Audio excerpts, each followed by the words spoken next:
vaya grabando. Padre bendito y Dios de la gloria, una vez más, Señor, venimos delante de tu presencia dándote gracias, oh Dios Todopoderoso, por esta bendición, Señor, que tú tienes para cada uno de nosotros, Señor. Que estas palabras, Señor, queden grabadas en nuestro corazón, Señor. Y asimismo también, Señor, oh Dios, podamos dárselas a otros que no la conocen, Señor, para que también sean edificados. Mil gracias te damos, oh Dios Todopoderoso, por todos los pastores de 5E, Señor, oh Dios, y por todas las bendiciones que nos das día a día. Gracias te damos, oh Dios Todopoderoso, en el nombre de Cristo Jesús. Amén y amén. Amén, amén. Gracias, hermano. Bueno, y gracias a los demás que vamos a ir conociendo de a poquito, ¿verdad? Bueno, este curso está, por el contenido que yo tengo, hermanos, está para 3 clases, ¿verdad? Máximo 4 clases. Entonces nos va quizás a sobrar un poquito de tiempo al final como para que podamos repasar o alguna dinámica, algún cuestionario, ¿verdad? O responder preguntas y dudas que se hayan podido ir acumulando en ustedes, ¿verdad? Conforme vamos aprendiendo más, ¿verdad? Entonces, ya la semana pasada prácticamente terminamos, recordemos que estamos hablando de 3 modelos bíblicos. Entonces ya prácticamente el modelo del Antiguo Testamento no lo hemos agotado, nunca, pero les he dado como lo básico para que a partir de ahí usted puede reforzar, ¿verdad? Con más versículos, más menciones de lo mismo en libros como Levítico, como Éxodo, ¿verdad? Como Números. Yo solo he agarrado números 18, imagínense, ¿verdad? Como para poder, porque ahí está encapsulado todo lo que tiene que ver con los diezmos, ¿verdad? Por eso lo hemos escogido así. Pero de ahí podemos comenzar a hacer, ¿verdad? Una serie de referencias para apoyar, para ampliar, pero no es el caso en este momento porque creo que para poner el Antiguo Testamento como el fundamento, ¿verdad? Para los diezmos, ¿verdad? Lo que significa, lo que son, es su uso, pues yo creo que es suficiente. Y sin embargo, pues si surge una pregunta, pues podemos atenderla. Hemos dicho que, y esto es importante, ¿verdad? Hemos dicho que el significado y amplitud de las ofrendas, cuando estamos pensando en dar a Dios, ¿verdad? Nuestras ofrendas, pues que son de diferentes clases, entonces son para adoración. Así que si nuestro conocimiento de la grandeza de Dios no es muy bueno, pues entonces eso de la adoración va a ser quizás un poquito formal a la hora de la reunión en la iglesia el domingo, pero que no nace de un corazón que admira, ¿verdad? Y que se sorprende de la grandeza de Dios. Luego, ¿verdad? Es para honrarlo. Todas las cosas en esta vida merecen respeto. Hablamos de la dignidad del ser humano y también se habla de los derechos de los animales, ¿verdad? No decir los derechos humanos de los animales, pero también hay que respetarlo, ¿verdad? De vez en cuando encontramos un rotulito ahí en la carretera que dice, cuidado, ¿verdad? No vaya a matar ahí un venado, ¿verdad? O algún ganado. Es decir, que también ellos merecen respeto, ¿verdad? Todo merece respeto. Un árbol, ¿verdad? No lo vamos a cortar, ¿verdad? Sino que merece respeto. ¿Verdad? Pero ya no digamos, imagínense, a la enésima potencia de una manera incalculable, debemos el respeto a Dios por su grandeza, ¿verdad? Por lo que Él es, entonces por lo que Él hace, por quien es nuestro Padre. Entonces el respeto hacia Dios es infinito. Entonces debemos de honrarlo, ¿sí? Y es a través de las ofrendas de los diezmos, para agradecerle por todo lo que nos ha dado. Lo que somos, lo que tenemos, hermanos, sea poco, sea más o menos, sea mucho, nos debe de mover a la gratitud a Dios. Puedo levantarme un día sin un 5 en la bolsa, pero tengo, como alguien dijo, las mejores cosas en la vida son gratis. Un atardecer, un amanecer, la lluvia, ¿verdad? El oxígeno. Son cosas grandes que quizás debido a que ya estamos acostumbrados al aire, ¿verdad? Que respiramos, al sol que vemos, no lo agradecemos. Pero esto es cosas, si nos sentamos a pensarlo, es de agradecer cada cosa, ¿verdad? Constantemente a Dios. Lo otro es para reconocerlo como dueño de todo, ¿verdad? En el momento que Él quiera, me quita la vida y está en todo su derecho porque yo soy de Él. Mi vida es de Él. ¿Eh? Entonces, pero cuando yo no entiendo esto, pues me molesto porque me enfermo, me molesto porque no tengo, me molesto porque, ¿verdad? Es decir, una enfermedad, lo que sea, es no entender que yo soy de Él y a la hora que Él quiera. ¿Sí? entonces Él puede quitarme, repito, lo más grande y valioso que tengo, que es la vida misma, ¿no? Entonces, puede acortarme la vida si Él quiere, puede alargarme la vida, la ropa, todo lo que yo tengo, ¿verdad? Los alimentos, todo eso es de Él y Él me lo da porque quiere, ¿no? Entonces, no tengo yo por qué reclamar. Pero eso es el resultado de entender, ¿verdad? Esto que estamos diciendo, que Él es el dueño de todo. Y es con ese entendimiento que nosotros entonces diezmamos, ofrendamos, y si no estamos diezmando, pues yo esperaría que atemos cabos, que saquemos conclusiones y comencemos a hacerlo, ¿no? Y claro, hacerlo en el lugar correcto, ¿no? Hacerlo en la iglesia correcta, ¿no? Yo puedo ir a una iglesia y me gusta el coro o me gusta la predicación, pero también quiero ver la administración de esa iglesia. Si tiene proyectos, programas, si es ordenado en sus finanzas, ¿verdad? ¿Por qué? Pues porque el dinero es del Señor y de alguna manera yo administro también la parte de Él, aparte de la parte que me queda a mí, que el 90% como le hemos dicho. Así que todo eso está implícito ahí, pudiéramos comenzar a sacar una serie de aplicaciones, pero vamos caminando. Entonces, eso era para poder quizás hacer una pequeña remembranza de lo que ya hemos visto. Estábamos al final de la noche pasada, del miércoles pasado, eh, hablando de algunas conclusiones, no muchas, ¿verdad? De algunas conclusiones. Y la pregunta era, ahí, ¿verdad? En sus bosquejos, creo que es ahí por la página 6, por la ventana 6. Conclusiones, dice, ¿qué porcentaje de las ofrendas son para los levitas? ¿Qué porcentaje? Ahí lo tenemos en pantalla. ¿Cuál es la respuesta? El 100% para su uso. Otra pregunta, ¿qué porcentaje de los diezmos son para los levitas? La misma respuesta, el 100%. Y hacíamos, adelantándonos a una aplicación al Nuevo Testamento, ¿verdad? A nuestro tiempo, con los pastores, y volvíamos a preguntar, ¿cuántos pastores y misioneros pueden sostener una iglesia? Entonces dijimos que si 11 tribus sostenían a una, la levítica, que se dedicaba al ministerio y que se consagrara a esto, que se concentrase en esto, entonces bien pudiéramos nosotros sacar la cuenta, con cierto derecho, ¿verdad? Por principio, de que 11 familias bien pueden sostener a un pastor a tiempo completo, para que el pastor se concentre y ayude a que la obra crezca más rápido y se expanda, ¿verdad? Eso es lo que estábamos nosotros diciendo. Bueno, veámonos entonces para el material nuevo, el modelo de Jesús. Es la página 10, el modelo de Jesús. Y vamos a ver hasta dónde logramos avanzar, ¿verdad? Ahora, vamos a establecer una comparación. Jesucristo no necesariamente inventó, ¿verdad? Algo, un modelo nuevo. Lo que queremos decir es que Jesucristo, en base al modelo ya visto, actuó. En ningún momento lo que Jesucristo hizo, aunque no estableció ningún sistema, ¿verdad? Como se ha establecido en el libro de los Hechos en adelante, ¿verdad? Hasta nuestros días, que no tenemos ya más sistematizado el asunto de los diezmos y ofrendas. Jesucristo no vino a sistematizar, ¿verdad? Necesariamente algo, pero sí lo que él hizo fue no en contraste, sino que fue en relación a Números capítulo 18, que ya hemos visto. Eso es lo que quiero comunicar. Jesucristo entonces lo vemos que en cuanto a las finanzas, lo que él hizo, podemos hacer un parangón, una comparación, ¿verdad?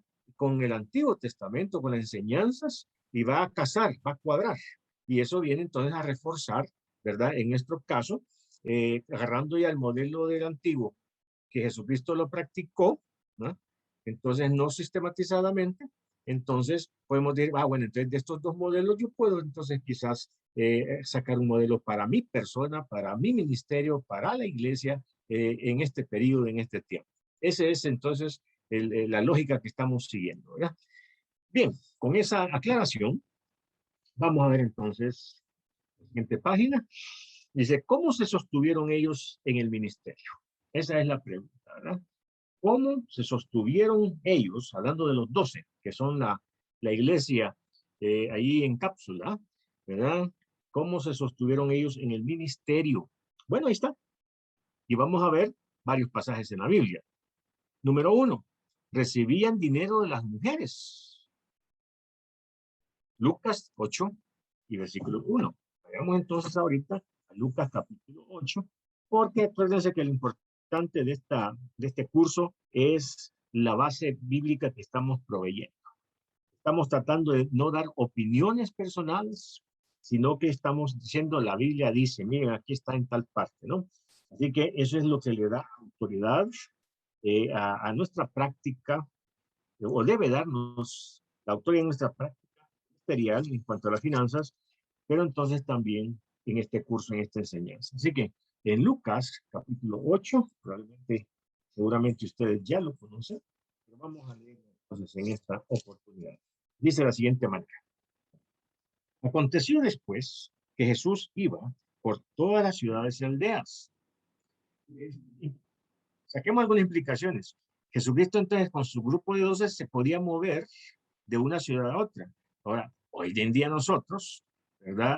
Aún dentro de la misma ciudad, tenemos que pagar autobuses, tenemos que para viáticos, es decir, hay un costo, ¿eh? Entonces, Jesucristo se movía de ciudad a ciudad, que estaban a una cierta distancia la una de la otra. La pregunta es, si no trabajaban, ¿de dónde sacaban el dinero?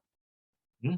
Porque tenían dinero para poderse mover, y era un grupo de 12. Imagínense cuánto cuesta el alimento de una persona al día, de 3 tiempos. Entonces ya 12, ¿verdad? Y 13 con él en realidad. Entonces estamos hablando, bueno, y probablemente era una caravanita por ahí. Entonces cada vez que Jesucristo se movía de una ciudad a otra ciudad, tratemos de imaginar, hermanos, ¿verdad? En base a esto, ¿cuánta gente? Si eran 30, pues hombre, hay que multiplicar por 3, 90 tiempos, pues, 90 comidas, 90 platos. Eso es dinero, ¿no? Por más barata que sea la comida en su ciudad donde usted vive, estamos hablando de $2, ¿verdad? Por tiempo, más o menos. Vuelvo a leer. Entonces, aconteció después que Jesús iba por todas las ciudades y aldeas, predicando y anunciando el evangelio del reino de Dios, y los 12 con él. O sea, son 13, ¿no? Y algunas mujeres que habían sido sanadas de espíritus malos y de enfermedades, María, que se llamaba Magdalena, de la que había salido 7 demonios, Juana, mujer de Chuza, intendente de Herodes, y Susana, y otras muchas, y aquí va, que le servían de sus bienes. Que le servían de sus bienes. ¿Qué significa? Que eran mujeres, ¿verdad? Por lo menos la mujer de Chuza, ¿verdad? Estamos hablando de un hombre de gobierno, entonces esta probablemente tenía más dinero y podía entonces darles a ellos para sus movimientos misioneros, ¿verdad? Dentro del mismo Israel. Por eso yo he puesto ahí, ¿verdad? Después de Lucas 8, mecenas. ¿Eh? ¿Quién era un mecenas? Pues nosotros ya sabemos, ¿verdad? ¿Quiénes son los mecenas? Eso es bien famoso, pero eran nobles, eran gente rica en Europa que le ayudaron a ciertas personas, no solamente a religiosos, ¿verdad? Sino que le ayudaban a Miguel Ángel, a Leonardo da Vinci, le ayudaban a artistas, ¿verdad? Le ayudaban a pintores, les ayudaban, ¿verdad? Dándoles dinero para que ellos pudieran desarrollar su arte. Entonces eran inversionistas, pues, por decirlo de esa manera, ¿no? Adoptaban a un personaje y entonces le comenzaban, le daban casa, le daban comida, etcétera, etcétera. Esos son los mecenas, ¿verdad? Esa figura que se saca del medioevo allá en Europa. Entonces estas mujeres actuaban de la misma manera, eran como mecenas. ¿Y cuál era la motivación, hermanos, que tenían estas mujeres para servirle de sus bienes? No que se metían a la cocina y cocinaban 90 platos. Probablemente lo hacían, de servían, pero dice de sus bienes, es decir, de su dinero. Entonces, vemos pues que ya un grupo de 30 hombres, de 30 personas, Jesucristo no se movía solo con los 12, sino que era una caravana, ¿no? Ahí probablemente iban las esposas de algunos de ellos, que tal vez les cocinaban, ¿no? Etcétera, etcétera. Así que si captamos entonces esta situación, vemos pues, ¿verdad? Que durante esos 3 años que Jesucristo hizo ministerio con ellos, que los llamó así para que estuvieran con él, entonces, y para mandarlo a predicar, habían personas, inversionistas, que con donaciones les estaban ayudando a ellos. Esa es una. La segunda, miren, esto parecería ahorita como que bien informal y bien, pues sí, pero eso es bien aventurado, ¿no? Pues sí, pero entonces tenemos que entender el aspecto de la fe. Pero, ¿cómo ellos entonces podían moverse? ¿Cómo entonces comían? Bueno, hermanos, bien sencillo. No sé si ustedes, ¿verdad? Por el lugar donde viven, tal vez aquí en las ciudades grandes no se puede, ¿verdad? Pero en los pueblos pequeños de Europa, he visto algunos documentales de nuestra América, pero en pueblos pequeños, uno solo sale a caminar ahí, ¿verdad? De un lugar a otro, y en el camino encuentra un árbol de mangos, un árbol de aguacate, uno encuentra ahí mora, ¿verdad? Espinaca ahí, ¿verdad? Al lado del camino, y ahí va uno recogiendo. Yo he visto aquí en mi país, ¿verdad? Cuando me meto así un poco a la zona rural, que veo que la gente va cortando, la señora van cortando ahí, ¿verdad? Conforme van caminando a los cercos, van cortando. ¿Y qué están cortando? Ah, es mora, ¿verdad? Para hacer la sopa, ¿verdad? Es decir, de una manera que para ellos es un estilo de vida. Uno dice, pues si no llevo dinero, no me muevo. Los capitalinos, los citadinos, ¿verdad? Si no llevo tanto dinero, pues yo no me voy a arriesgar a morirme de hambre. Pero la gente en la zona rural, ¿verdad? Es decir, los pueblos pequeños, esa gente no se muere de hambre, ¿verdad? Sino que de repente, ¿verdad? Saben qué cortar por ahí en el camino. Entonces, vayan conmigo a Mateo 12:1, porque tenemos la base bíblica. Mateo capítulo 12, versículo 1. Y esto está enmarcado en el Antiguo Testamento, una vez más, en Mateo capítulo 12 y el versículo 1. ¿Qué dice? Fíjese, en aquel tiempo iba Jesús por los sembrados, es decir, iba por el camino, ¿no? Pero los lados habían sembrados, era una sociedad agrícola. En un día de reposo, sábado, y sus discípulos tuvieron hambre y comenzaron a arrancar espigas y a comer. Así de sencillo, ¿eh? Las espigas y a comerlas. Yo no sé si eran de maicillo, ¿verdad? O maíz, porque imagínense estar masticando una mazorca, ¿verdad? Con los granos duros, estaba bien difícil. Tal vez el maíz estaba, si fuese maíz, para poner un ejemplo, entonces era blandito, pues, ¿verdad? Y así lo comían sin sal, sin limón y toda la cuestión, va sin plato, pero comían, ¿eh? Era casi un estilo de vida en aquella cultura, nadie se extrañaba, pues, ¿verdad?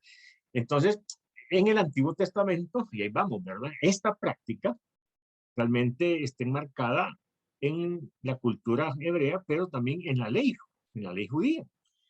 Sigo leyendo para pasar a una cita bíblica del Antiguo Testamento. Dice, en aquel tiempo iba Jesús por los sembrados en un día de reposo y sus discípulos tuvieron hambre y comenzaron a arrancar espigas y a comer. Viéndolo los fariseos le dijeron, aquí tus discípulos hacen lo que no es lícito hacer en el día de reposo. Pero él dijo, ¿no habéis leído lo que hizo David cuando él y los que con él estaban tuvieron hambre? Cómo entró en la casa de Dios y comió al templo, ¿no? Y comió los panes de la proposición, que no le era lícito comer ni a él ni a los que con él estaban, sino solamente a los sacerdotes de Aarón, por lo que ya hemos enseñado la semana pasada. Ahí lo que llegaba en alimentos era exclusivamente para los sacerdotes. Nadie, ningún laico, por decirlo así, ¿verdad? Nadie más podía participar de esos alimentos. Pero David, cuando estaba siendo perseguido por Saúl, ¿verdad? Y su soldadesca de muchos hombres, cientos de hombres, llegaron allí y comieron. Y no se le contó por pecado, porque es más importante la persona que la liturgia o la ceremonia, pues eso hay que entenderlo, ¿no? Como dijo más gente de Jesucristo, no es más importante el sábado que el hombre, o el día de reposo que el hombre. El día de reposo fue creado a causa del hombre, no el hombre a causa del día sábado. Entonces, estas son las valoraciones que hay que tener muy claras. Entonces, pero vayámonos aquí a una cita que no está ahí en su bosquejo, añádala en Deuteronomio capítulo 23. En Deuteronomio, el quinto libro de la Biblia del Antiguo Testamento, Deuteronomio, entonces en el capítulo 23 y en el versículo 24 y 25. Y el título que las casas editoras de la Biblia le han puesto es Leyes Humanitarias. Es decir, cuando Dios le da a Moisés la ley, hace una provisión para los pobres, hace una provisión para los caminantes, hace una provisión para los viajeros. Hoy en día usted va de un lugar a otro lugar, en su país, de una ciudad a otra, y encuentra un montón de restaurantes en el camino, ¿verdad? Un montón de hotelitos, ¿verdad? Pero en aquel momento no había esto, no existía. Pero entonces Dios dijo, bueno, van a tener derecho por ley de entrar a un sembradillo y van a poder entonces cortar lo que encuentren ahí, ¿verdad? Manzana, jocotes. Ahí por San Cristóbal las Casas, ¿verdad? Me dicen que uno encuentra en las calles, en cualquier lugar, encuentra los árboles de manzana. Pues aquí en El Salvador la manzana es carísima, Pero ahí solo es de levantar la mano. En Guatemala, ¿verdad? Donde he estado ahí por Patsité, ¿verdad? Ahí por ¿cómo se llama? Sololán, Nahualá, ¿verdad? Ahí el durazno, unos duraznos grandísimos, ¿verdad? Bonitos, de color fuerte, sabrosos. Ahí en noviembre, diciembre comienzan, ¿verdad? Los duraznos, uno solo extiende la mano y a comer duraznos gratis. Es así, ¿verdad? Entonces, era lo mismo. Estoy diciendo esto para ilustrar que nos hagamos el cuadro de que así se hacía entonces en aquel momento. Era válido. Entonces, sigo leyendo, ¿verdad? O comienzo a leer, y entonces en Deuteronomio capítulo 23, el versículo 24, dicen, cuando entres en la viña de tu prójimo, vas por el camino, tienes hambre, tienes derecho a entrar, ¿verdad? No dice ahí, ¿verdad? En el cerco, va perro bravo, ten cuidado, ¿verdad? Y una escopeta. Dice, cuando entres en la viña de tu prójimo, podrás comer uvas hasta saciarte, mas no pondrás en tu cesto. No es cosa de llevar ahí, ¿verdad? El cesto y llevar, ¿verdad? Entonces, cuando entres en la mies de tu prójimo, podrás arrancar espigas con tu mano, mas no aplicarás hoz a la mies de tu prójimo. Así que, si podemos entender esto, Jesucristo cuando comenzaba a ir de un lugar a otro, no necesariamente andaba el montón de dinero para esos 30 platos que he mencionado, estoy imaginando. Entonces, o 90 en realidad, ¿verdad? Depende de cuántos días andaban ahí haciendo misiones de ciudad a ciudad, sino que podían comer, ¿sí? Comer, ¿sí? De lo que encontraban en el camino. Van dos. Porque la pregunta es, ¿verdad? ¿Cómo se sostuvieron ellos en el ministerio, hermanos? Entonces, los misioneros modernos, como decía alguien, ¿verdad? Hoy piden más dinero y tienen menos fe. Cuando un misionero viene aquí, viene $3,000, $4,000, ¿verdad? Vivir en una casa grande con su carro, que esa es la imagen del misionero norteamericano que tenemos, ¿verdad? Entonces, pero antes se movían con menos dinero y más fe. Y Jesucristo es modelo de esto también. Entonces, así que el dinero nunca va a ser aquello que nos impida hacer misiones. Realmente que no. Entonces, ahí va. Tercera cosa. Aceptaban invitaciones. Mire, esto parecería así como que, no sé a usted con cuánta frecuencia le invitan a comer, ¿verdad? Es decir, a comer gratis, ¿verdad? Puede ser que lo inviten una vez al mes, depende cuál sea su condición, la familia, los amigos, pero de repente, uno puede decir, bueno, yo este mes me invitaron a comer, a cenar unas cuantas veces, a almorzar otras y hasta desayunar por allá en cuestiones de trabajo, y entonces ya me ahorré 10 tiempos, ¿verdad? Que yo no pagué. Podemos verlo así, ¿no? Pero entonces vayan conmigo a Mateo, capítulo 8. Mateo, capítulo 8, volvamos a Mateo. Y veamos entonces lo siguiente. En Mateo, capítulo 8, encontramos que, bueno, la gente que invitaba a Jesucristo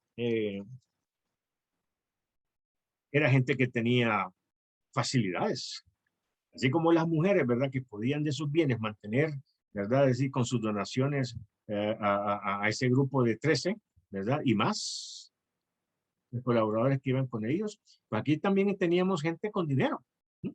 Que podía invitarles no solamente a Jesucristo y a sus 12, sino que el grupo grande que andaba. Veamos, Mateo capítulo 12 y el versículo 1. Perdón, dije Mateo 8 primero, ¿verdad? Perdón, Mateo capítulo 8 entonces y versículos 14 y 15. Vino Jesús a casa de Pedro. Este es otro pasaje, pero tiene cierta aplicación. A casa de Pedro y vio a la suegra de este, postrada en cama con fiebre, y tocó su mano, y la fiebre la dejó, y ella se levantó, y les, plural, y les servía. No dice, y les servía, eso es Jesucristo. Mira, los 12 que queden afuera, ¿verdad? Porque no tengo suficiente gallina, ¿no? Pero dice, y les servía. O sea que la suegra de Pedro, es que mire, nosotros aquí en la ciudad, para ser un poco más específico, nosotros somos más, que dijéramos, no tacaños, pero los de la ciudad dijimos, pero puedo invitar a una familia de 4, pero sí, una gallina, ¿verdad? Y el refresco y todo, y las tortillas, pero ya invitar a 20, 30. Pero mire, en la zona rural, donde aparentemente la gente es más pobre, ¿verdad?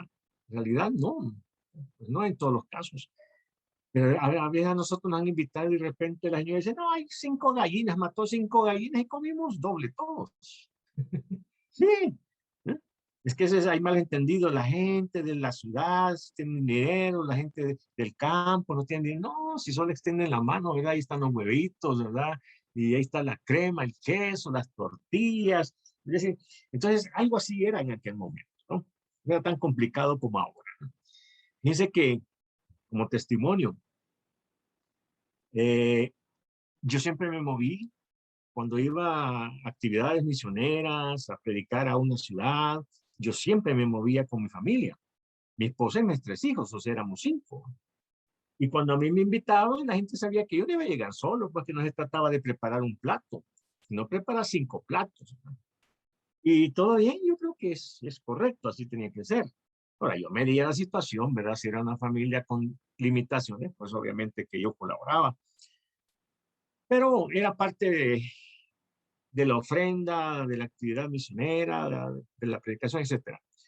Pero en una ocasión me acuerdo cuando un hermano, precisamente de la ciudad, médico él, pero entonces me dice, mira Julio, te invito, ¿verdad? A que vayas conmigo, vamos a ir a otro lugar, pero llega solo. y me hizo la advertencia, pero ya solo llega. Me estaba diciendo, no lleves a tus 3 hijos, ¿no? Porque son 3 hijos, ¿no? Y entonces le va, está bien, no hay problema. Realmente no hay problema. Pero lo que me estaba diciendo es, mira, ya te invito a bomba, pero ya invitar a 5 ya se me hace difícil. Ocurren estas cuestiones.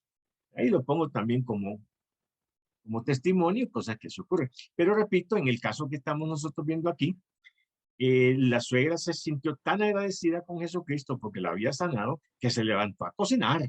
Se levantó a preparar la comida porque cuando dice y se levantó a servirles, pues no creo que a plancharles, lavarles, a saber que es así.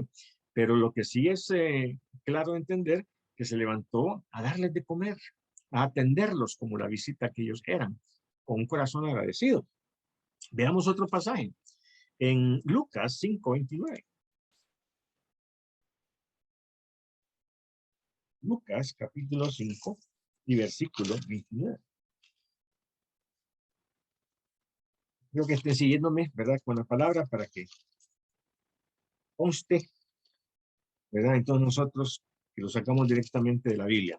En Lucas capítulo 5 y el versículo 29. Aquí tenemos otra situación. Vamos a leer desde el versículo 27, ¿no? Desde el versículo 27. Dice de la siguiente manera. Aquí estamos hablando de Mateo, el recaudador de impuestos. El día que Jesucristo llega y con toda autoridad le dice, deja eso y sígueme. Y el hombre dejó la mesa con el dinero, ¿verdad? Con la plata que recogía. El tipo era rico. Era un publicano igual que Zaqueo. Versículo 27. Después de estas cosas salió y vio a un publicano llamado Leví, o sea, Mateo, sentado al banco de los tributos públicos y le dijo, sí, sígueme. O sea, estaba en la oficina el hombre, estaba recibiendo plata, tenía a la par, ¿verdad? Ahí un buen depósito donde estaba tirando la plata, quizás 2 o 3 soldados a la par para que no lo fuesen a asaltar. El hombre tenía dinero, Mateo, y era uno de los 12, o sea, llegó a ser uno de los 12. Y dice en el siglo 28, y dejándolo todo se levantó y le siguió. Y Leví le hizo gran banquete. Que dijo, comidita, unos taquitos por ahí, ¿verdad? Unas dobladas, ¿verdad? Un pancito ahí con... No, le hizo gran banquete, tenía plata en su casa y había mucha compañía de publicanos, o sea, invitó a otros publicanos, o sea, el hombre vivía en una casa grande, era rico, bueno, en otras palabras, Mateo era rico. Estas cosas no se enfatizan en los evangelios, no se dicen, lo estamos extrapolando, ¿verdad? De este pasaje, hizo gran banquete. ¿A cuántos? A Jesucristo, a los 12, 13, más los otros colaboradores. Es decir, ahí había un montón de comida y tenía un costo. Y dice, y había muchos compañeros publicanos y de otros que estaban a la mesa con ellos. O sea, que se hizo fiesta, ¿no? Esa es una cuestión quizás de 100, yo imagino más de 100, ¿eh? 30. Y los escribas y los fariseos, oye, también había invitado a los religiosos, ya no solamente a los políticos, que eran los publicanos, también a los religiosos. Y los escribas y los fariseos murmuraban contra los discípulos diciendo, ¿por qué coméis y bebéis con publicanos y pecadores? Bueno, quizás estaban afuera. Respondiendo Jesús le dijo, los que están sanos no tienen necesidad de médicos, sino los enfermos, etcétera, etcétera. Bien, hermanos. La pregunta es, ya de los 12, ya había gente pudiente. Sumemos, ¿verdad? Lo que comían en el camino de manera informal mientras llegaban a la ciudad, lo que las mecenas le daban estas mujeres de sus bienes, más algunos de los discípulos. Ahora nos damos cuenta que de los 12, algunos eran pobres probablemente. Pero aquí tenemos a Mateo. Y cuando se convirtió Mateo y se dedicó a la causa de Cristo, ¿de dónde creen que salía dinero? Mateo aportaba de sus bienes. ¿Qué es lo que ocurre hoy en día, ¿no? En la iglesia? Se convierte alguien, ¿verdad?, con dinero y comienza automáticamente, por amor al Señor, por visión, por compromiso con el reino, comienza a dar de su dinero. No hay que pedírselo ni rogarle, es que simplemente él da de lo que tiene, ¿no? Así que ahí hay otra situación. 7:36. Lucas capítulo 7 y versículo 36. Uno de los fariseos, otro religioso, rogó a Jesús que comiese con él, y habiendo entrado en casa del fariseo, se sentó a la mesa. De nuevo, entendiendo que no es solo Jesús a quien invita, sino a los 12. Otra invitación por otro, ¿verdad? Por otro fariseo, otro que tenía dinero, otro que tenía la casa grande, ¿verdad? Y que probablemente se convirtió, porque por algo lo está invitando a su casa, ¿no? Probablemente otro que se convierte, ¿no? Con bienes. Bien. Vamos a ver otro pasaje ahí. Lucas 19, ya que estamos en Lucas, ¿verdad? Y ahí con esto vamos a tener, porque, por ejemplo, o como decimos, para muestra un botón, ¿no? No solamente son estos los que aparecen invitando a los 12, a los 13 y a los demás, sino que eso se repetía vez tras vez, ¿no? Entonces, era parte de la cortesía de aquellos tiempos. Entonces, en Lucas, capítulo 19, este es el caso de Zaqueo. Lo leo rapidito porque ya es una historia conocida. Habiendo entrado Jesús en Jericó, iba pasando por la ciudad. Y sucedió que un varón llamado Zaqueo, que era jefe de los publicanos y ricos, o sea, este tipo probablemente era más rico que Mateo, porque dice jefe de los publicanos. Mateo era publicano, pero este era jefe de los publicanos. Entonces, y rico. Bueno, que no nos quede dudas en cuanto a esto. Saltémonos por el tiempo. Entonces, versículo 6, entonces él descendió a prisa y recibió gozoso a Jesucristo. Al ver esto, todos murmuraban diciendo que había entrado a posar con un hombre pecador, porque lo invitó a comer. Entonces Zaqueo, puesto en pie, dijo al Señor, aquí, Señor, la mitad de mis bienes doy a los pobres, y si en algo he defraudado a alguno, se lo devuelva duplicado. Jesús le dijo, hoy ha venido la salvación a esta casa, etcétera, etcétera, etcétera. Aquí se convierte otro hombre rico. ¿Okay? Las mujeres que servían al Señor con sus bienes, Lucas 8. Mateo, Zaqueo, Lázaro, que no tenemos el tiempo para leer más. Los invitados eran buenos amigos. Jesucristo llegaba allí muy frecuentemente a descansar en sus viajes misioneros y llegaban los 13 y más. Entonces, si me estoy explicando, hermanos, aquí podemos ver algo que quizás, por no enfatizarlo de esta manera en otras oportunidades, en otras enseñanzas, pero ahora estamos resaltando el hecho de que Jesucristo se rodeó de gente con posibilidades que sostuvieron su ministerio necesariamente, ¿verdad? Y así ocurrió. Bueno, veamos otra cosa, algo más, si ustedes quieren. Ahí dice algunos milagros. Estoy usando un poquito ahorita de mi imaginación y de especulación, pero fundamentada en la palabra de Dios. Vayan conmigo a Mateo capítulo 15, versículo 32. Mateo capítulo 15 y versículo 32. Y yo diría, ¿y por qué no? Y ustedes pueden decir, no, pero eso no lo contemos, hermano, fue un milagro. Si la pregunta es, ¿y cuántos milagros hizo Jesucristo?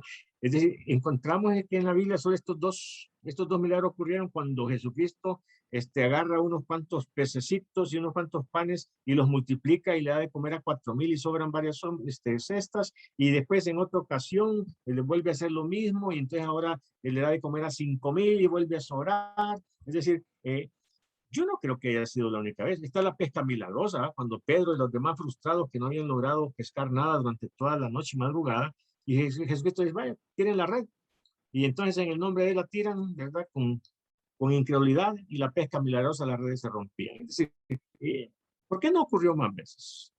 Cuando Jesucristo no tenía dinero, si es que no tenía dinero, y entonces simplemente hizo un milagro y había comida para todos ahí, ¿verdad? Y hasta sobraba.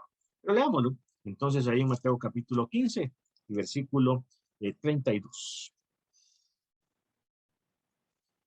Dice, y Jesús, llamando a sus discípulos, dijo, tengo compasión de la gente, porque ya hace 3 días que están conmigo y no tienen que comer, y enviarlos en ayunas no quiero, no sea que desmayen en el camino. Entonces sus discípulos le dijeron, ¿de dónde tenemos nosotros tantos panes en el desierto para saciar a una multitud tan grande?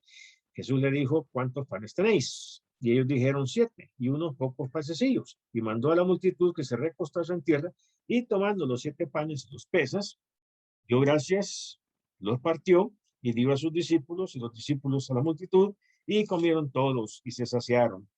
Y recogieron lo que sobró de los pedazos, 7 canastas llenas, etcétera, etcétera, etcétera. Bien, así de sencilla la cuestión.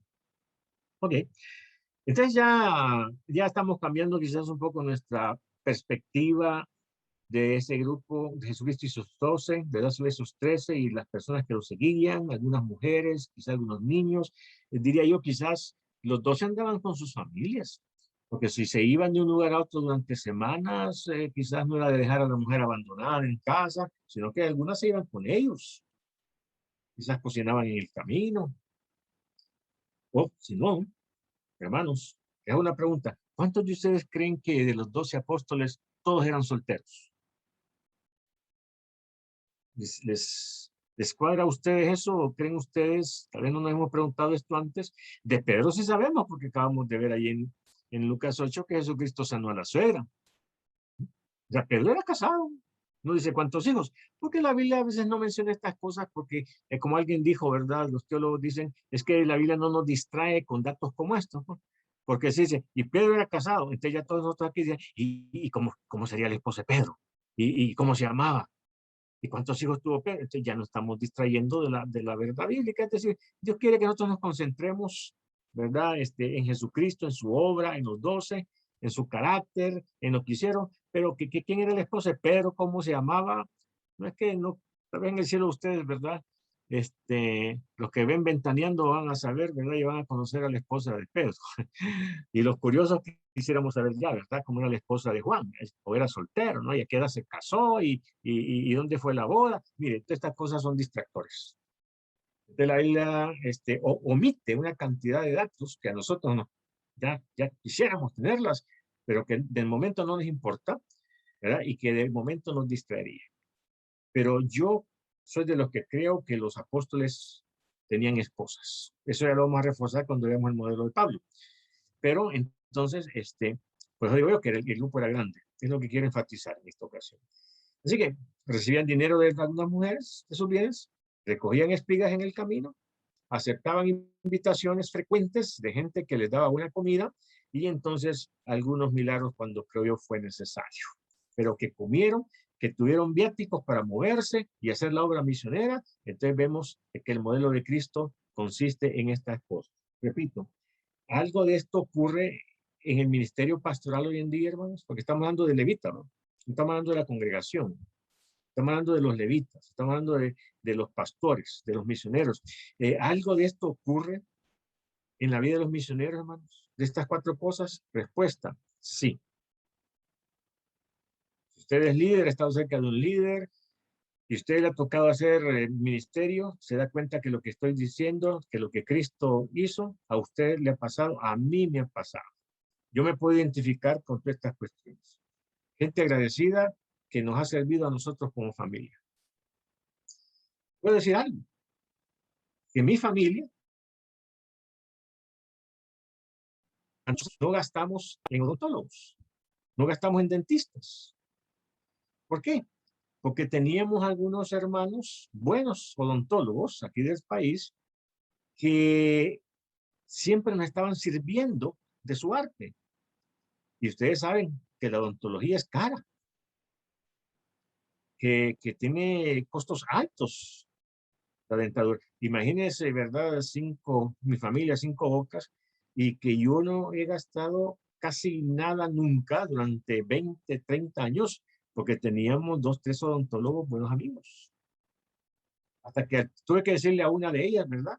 Dice, mire, hermana, cóbreme, por favor. O sea, yo suplicándole que me cobrara, porque me daba pena y le decía, le argumentaba yo, pero hermana, yo sé que tiene costo lo que usted está haciéndome, ¿verdad? Los materiales, cóbreme, bueno, cóbreme lo justo, dije yo, ¿verdad? Y si quiere, dame descuento, pero cóbreme. Por pena, pero también por justicia. Pero el Señor entonces me ha provisto a mí en mi labor ministerial, pastoral, ¿verdad? Misionera, donde no he andado buscando el dinero, pero Dios me ha provisto del dinero suficiente. Y también en cuanto a servicio, de esta manera, para ponerles un ejemplo, porque hay otras cosas en mi ministerio de gente que nos ha bendecido, ¿verdad? Con cosas materiales para ayudar, no porque soy Julio Barahona, es porque soy pastor, ¿verdad? Porque necesitaba moverme de una a la otra y la gente entendía que yo no estaba trabajando, ¿verdad? Para tener dinero, sino que estaba entregado a la obra del Señor y decía, bueno, ayudemos a la obra del Señor, al pastor para que siga adelante, ¿no? Esto ocurre, ¿sí? Pudiéramos decir más ahí. Bueno, sigamos adelantito, adelantemos. Página 12. Señales que manejaban un presupuesto. Aquí hay evidencia, ¿verdad? Veámoslo así, ¿verdad? Evidencia. Ya he mencionado esto, pero usted dirá, pero ¿hay alguna evidencia de que ellos tenían dinero, bueno, así líquido, cash, ¿verdad? Eh, líquido, como he dicho, tenían. Pues yo creo que sí. Dice que la conclusión más lógica es, y no tenían tesorero, pues. Desde el momento que en un grupo, en una directiva, en una iglesia hay tesorero, es porque hay tesoro. No tiene sentido, no tiene chiste tener tesorero si no tenemos ni un 5. ¿Y quién era el tesorero? Pues el famoso Judas. ¿Sí? Entonces leamos ahí, ¿verdad? Yo sé que esto ya lo sabemos, pero como estamos dejando registrado ahí, entonces leamos ahí, ¿verdad? En el Evangelio de Juan, capítulo 12 y versículo 5. Mire, así de sencillo. Cuando comenzamos a razonar la Biblia, a pensar y a ver la tilde y la coma, comenzamos a entender una cantidad de cosas que a veces le hemos pasado por encima, ¿no? Que hemos pasado rápido. Pero entonces aquí en Juan, capítulo 2 y el versículo 5, dice, ¿recuerdan cuando Judas reclamó, cuando la mujer le untó los pies a Jesucristo con perfume, un perfume carísimo? Entonces Judas saltó, ¿no? Y saltó diciendo, pues, qué desperdicio, ¿verdad? Estar echándole ese perfume tan caro ahí a Jesucristo y en los pies, y entonces lo hubiéramos vendido para darle de comer a los pobres. Fíjense que tenían suficiente dinero, no solamente para comer ellos, por la bendición de la gente, sino que podían también sacar de esa bolsa para los pobres. Imagínate que Jesucristo lleva a un lugar y siempre la gente, ¿verdad? Siempre encontramos ahí a un mendigo que nos pide y le damos. Jesucristo tenía también hasta para eso, ¿no? Entonces dice, versículo 5, ¿por qué no fue este perfume vendido por 300 denarios y dado a los pobres? O sea, 300 denarios, pensemos en $300. Pero dijo esto no porque se cuidara de los pobres, sino porque era ladrón, punto, ahí no queda duda. Y teniendo la bolsa, sustraía de lo que se echaba en ella. Entonces, así de sencillo, hermanos. ¿Tenían dinero? ¿Manejaban cash? Sí, pues sí tenían tesorero. Ahí andaba Judas cuidando la bolsa, ¿no? Quizás Pedro detrás de guardaespaldas por algún asalto. El asunto es que tenían dinero hasta para darle a los pobres. Así que es obvio de que Jesucristo recibía dinero, como dice ahí, ¿no? Para su ministerio, para los pobres, para los impuestos. En un momento dado llegaron a cobrarle los guardias ahí a Jesucristo. ¿Y qué hizo Jesucristo? Mandó a Pedro a pescar y que de la boca, ¿verdad?, del pez saca una moneda y paga los impuestos. ¿Cuántas veces ocurrió esto? La única vez. No, hermanos. Es la única vez que menciona. Pero es una cuestión. Si allí había un montón de publicanos, ¿verdad? Esperando que alguien pasara, ya pagaste tu vialidad, ya pagaste tu impuesto, enseñame el recibo, ya pagaste, no pagaste. Es decir, ahí no había para dónde hacerse, ¿verdad? Con los impuestos, como la renta hoy en día, ¿verdad? Como el IVA. Entonces, tenían también dinero para pagar impuestos. Hasta ese detalle quiero ayudar en este momento. Lucas 20:25, lo lean ustedes después, porque necesitamos avanzar. Y lo último, ¿verdad? Que decía ahí es para sostener sus familias. Ahí está el ejemplo, ¿verdad? Que hemos visto. Pueden poner la cita, ¿verdad? ¿Sí? Donde Mateo 8:14, donde aparece la suegra de Pedro. Y yo deduzco con cierto fundamento, creo que me asiste cierto fundamento, para con cierto nivel de seguridad decirles que los apóstoles eran hombres normales, no eran sacerdotes que les prohíba la religión casarse, ¿verdad? Para no distraerse. No, eran hombres, ¿verdad? Común y corrientes que se casaron y tenían hijos, que andaban con ellos quizás alguna vez, o los dejaban en su casa, les tenían que dejar para el gasto de la señora, para pagar la luz, ¿verdad? El agua, ¿eh? Etcétera. Entonces, eso es obvio, pero tenían dinero entonces, y ya sabemos de dónde venían. Ok, vamos a la siguiente página.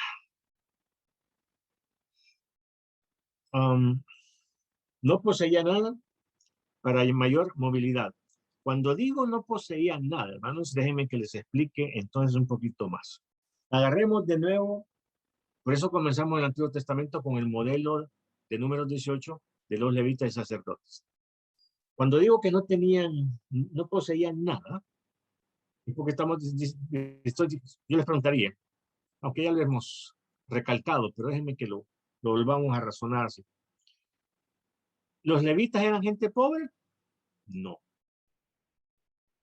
Pero no tenían tierra como las otras tribus para cultivar y para comer, sí. Pero tenían los diezmos y entonces tenían suficiente dinero, tenían un lote para construir su casa y entonces no tenían terrenos, ¿verdad? 15 manzanas, 20 manzanas, pues tenían donde construir su casa y tenían dinero suficiente para poder vivir bien y para poder entonces llenar sus necesidades, tener familia, mandar a los hipotes al colegio, a los muchachos, a los hijos, mandarlos a la escuela, etcétera, etcétera. Vida normal como nosotros. Pero hoy en día vemos pastores ahí que no pueden pagarle el colegio al niño, que no tienen para ir al parque, que no tienen para un fin de semana, para la pizza de vez en cuando, un fin de semana. Es decir, eso está totalmente incorrecto si está pasando en nuestras iglesias y no estamos dignificando al pastor con su salario. Estamos pecando y estamos entonces haciendo las cosas mal y el ministerio sufre, ¿no? Y no se ve el crecimiento que queremos. Para poder mencionar de vez en cuando esto, porque para allá vamos. Cuando digo entonces que Jesucristo no poseía nada, estoy pensando en aquel pasaje donde dice, y se los debo, no lo puse ahí, donde dice que Jesucristo no tenía dónde recostar su cabeza. Cuando alguien le quiso seguir, déjame que te siga. Y Jesucristo le dijo, el Hijo del Hombre no tiene dónde recostar su cabeza. ¿Qué le está diciendo? Que que no tenía comodidades, que no tenía dónde, cómo vivir cómodamente, porque él tenía un ministerio de moverse. Y ustedes saben que cuando uno se mueve, bueno, los nómadas, tenemos ahí un cuadro, ¿verdad? Ahí en la esquina inferior, los nómadas no construyen casas de cemento y ladrillo. Sería lógico, son nómadas, van de paso. Y Jesucristo era peregrino, no venía a quedarse aquí el resto de su vida y jubilarse. Venía a los 33 años a morir. Entonces no iba a adquirir cosas, número uno, que no necesitaba, número dos, que le iban a estorbar y no las iba a usar. Entonces, le está diciendo, yo no tengo nada fijo donde recostar mi cabeza. Me toca dormir en el camino, con una piedra de cabecera. Y eso es lo que está diciendo.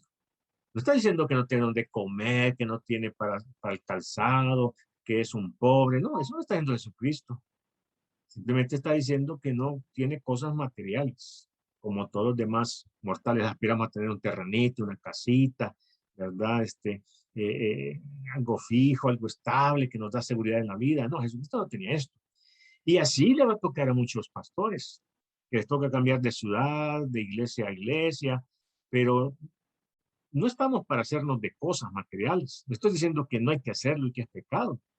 Estoy diciendo que esa no es la prioridad, porque nos toca movernos. Algunas veces los pastores se quedaron en la iglesia el resto de sus vidas, se jubilaron y murieron, pero no necesariamente el modelo.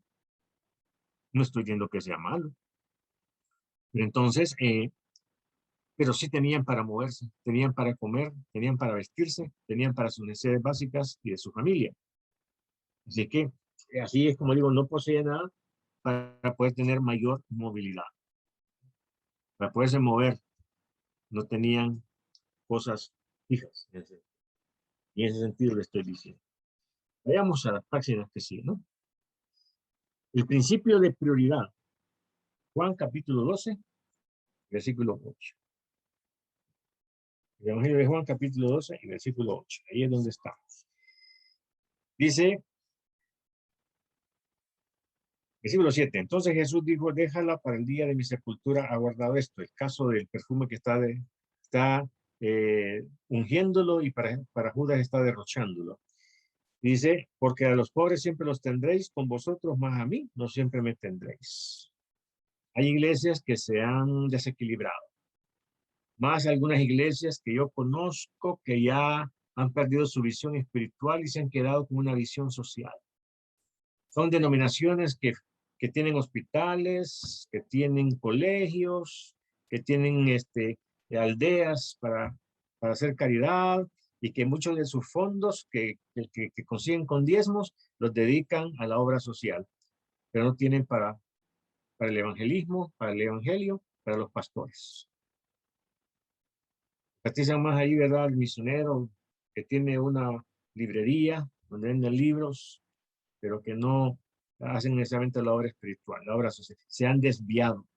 Para Jesucristo, el darle de comer a los pobres fue un ministerio auxiliar o un ministerio al camino. Pero Jesucristo no vino para darle de comer a los pobres o a sacar a los pobres de la pobreza. Eso es un resultado de vivir el evangelio, ¿verdad? De una iglesia que prospera primeramente ellos y luego produce prosperidad en los demás y ayuda a que otros prosperen en la ciudad, cristianos o no cristianos. Pero estoy diciendo esto, que el principio aquí, ¿verdad? De prioridad es que el dinero que recogían era para la obra evangelística, para misioneros que van a compartir el evangelio. Y no era cosa, mire, lo siento, pastor misionero, pero fíjese que el dinero que tenemos es para ayuda social, es para el colegio, ¿no? Es para la ONG, es para la aldea infantil, ¿sí? Porque entonces nos hemos equivocado. Con esto que estoy diciendo, usted vea las iglesias de su ciudad, de su propia iglesia, y vea si el dinero lo están invirtiendo en establecer el reino, en promover el reino, en misiones, en iniciar obras nuevas, o ya se han quedado estancados, ¿verdad? Y entonces el dinero ahora lo están invirtiendo en obra social. Eso sería un error. Eso sería un desvío. ¿Sí? La prioridad del dinero es para los sacerdotes, Aarón, y hoy sería para los pastores que hacen la obra de evangelismo.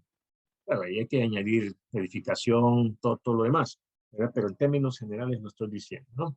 Así que a eso es lo que quiero decir con esta parte. No desviar fondos. No estemos desviando fondos. Yo por eso la semana pasada decía que cuando los judíos quisieron construir el templo que Dios les había ordenado que construyeran, salió de los impuestos del pueblo, no salió de los diezmos de los sacerdotes. Lo recalqué, está ahí número 18. Los diezmos son exclusivos para los pastores. Sin pastores no hay iglesias. Sin pastores, sin diezmos no hay misioneros para hacer misiones. Y la iglesia no va a crecer. ¿Quieren ustedes un templo? Pues recojan una ofrenda parte de los diezmos pro templo, ¿no? ¿Quieren poner alfombra en su iglesia? Entonces agarren pro alfombra. Pero no desvíen dinero, ¿verdad? Que es para obra misionera, para los pastores. 6. Estoy dando evidencia, ¿verdad? Tenían dinero. Fíjese que volvamos a deducir sin estirar mucho la cuestión. Vamos a tratar de estirar la doctrina y llevarla donde yo quiero y hacerla casar. No, simplemente por conclusión. Con la pregunta de los fariseos, hermanos, comillas, confirmó que hay que darle a Dios. Miren, la deducción. Lucas 20, vayamos ahí para que, yo sé que ya lo conocemos, pero Lucas capítulo 20. Dice, esta es una deducción que hay que considerarla, ¿no? Lucas 20, 25.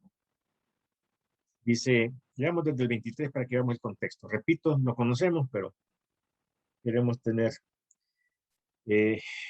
más amplio la idea en esta noche. Versículo 23. Mas él, comprendiendo la astucia de ellos, les dijo, ¿por qué me tentáis? ¿La astucia de quiénes? Los fariseos que habían llegado a preguntarle, Señor, ¿es lícito pagarle los impuestos a César? Como queriéndole decir, ¿verdad? Claro, una pregunta tramposa, repito. O para decirle, mira, que tengo mi diezmo, ¿lo doy a la iglesia? ¿Lo doy al templo? ¿O se lo doy al César? ¿Qué le dice Jesucristo? Versículo 24. Mostradme la moneda, dijo Jesucristo. ¿De quién tiene la imagen y la inscripción? Y respondiendo dijeron de César. Dijo, sencillo, dijo Jesucristo. Pues dad al César, a César lo que es de César y a Dios lo que es de Dios. Con esto que está diciendo, miren, ya ahora en el Nuevo Testamento, ¿verdad? Ya el periodo de la iglesia, ya no se recogen diezmos, ya no se recogen ofrendas, ¿verdad? Sino que ahora, ¿verdad? El dinero hay que pagar los impuestos, porque es ley, ¿verdad? Y tu mantenimiento, tu familia, tus gastos, tu carro, tu gasolina, es tu ahorro, pero ya no, ¿no? Y la cuestión es eterna. El diezmo es eterno. La ofrenda es algo eterno, es un principio eterno. Ya leímos la semana pasada, leyendo una vez más el pasaje famoso, donde Abraham diezmó a Melquisedec en gratitud del botín que había logrado después de la derrota de algunos reyes como Kedorlaomer, ¿no? Entonces, el diezmo sigue hoy en día, y ya voy a dar más detalles en cuanto a esto. Cuando digo esto, sí, pero no aparece el diezmo en el Nuevo Testamento. Bueno, Jesucristo, claro, esto que está pasando aquí en Lucas 20 todavía está dentro del Antiguo Testamento. El Nuevo Testamento comienza con Jesucristo en la cruz del Calvario y 40 días después que viene Pentecostés. Ahí comenzó la iglesia. Pero aquí todavía, con estas historias que estamos leyendo, están en el Antiguo Testamento. Pero ya acercándonos a ese periodo de transición al Nuevo Testamento, Jesucristo dice, dale a César lo que es de César y a Dios lo que es de Dios. O sea, en los tiempos de Jesucristo, estamos viendo el modelo de Cristo. En el modelo de Cristo dice, todavía hay que darle el diezmo al templo. Todavía hay que traer la parte de Dios al templo y darlo ahí, ¿verdad? En el templo, ponerlo en el alfolí. O sea, que sigue, ¿verdad? La misma idea y práctica de la ofrenda y de diezmos. Darle a César lo que es de César. No hay problema. Pagar tus impuestos. Y a Dios lo que es de Dios. No vamos a sustituir y decir, bueno, es que no me alcanzó porque tuve que pagar la renta y el IVA este mes, ¿verdad? Entonces, hoy no puede diezmar. No. Separemos la cuestión, ¿no? Pero de esta manera se confirma de que hay que darle a Dios. Seguimos para adelante con algunas conclusiones. Entonces,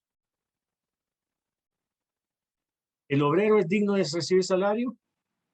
Vámonos como pregunta. Sí. ¿El obrero debe vivir por fe? Sí. ¿Debe estar dispuesto a limitaciones? ¿Costo del misionero? ¿Se prueban los corazones? Sí. ¿Debe ser sensible hacia el pobre? Sí. No mencionó el diezmo como medida del dar, pero puede ser la medida.